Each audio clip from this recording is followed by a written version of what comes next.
In all honesty, the UK is contributing to that growing danger.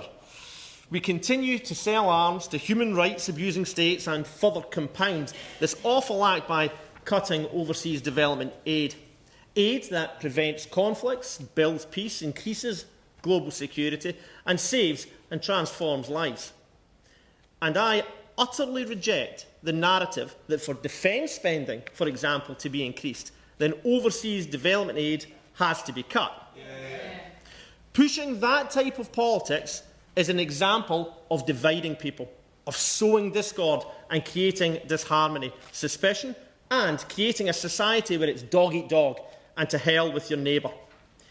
Cutting overseas aid is not only immoral, it's a completely false economy, because our security at home is made stronger when the security of others is guaranteed abroad. One such example is on International Women's Day earlier this year. Liberation, organised for women from Iraq, Iran, Sudan, Gaza and Western Sahara to come to Westminster.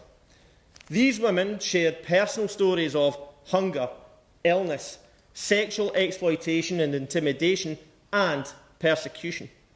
Our overseas aid helps provide safety from these awful circumstances. Now, I think we all agree that all politics is personal, none more so than the stories these women shared with parliamentarians that evening. And before finishing, Mrs Hobhouse, I want to go back and touch on what I said at the start about internationalism, because the fight against inequality must be tackled here and across the world. Austerity and cuts, whether at home or abroad, should be rejected. Our government's international departments must have a coherent, joined-up approach.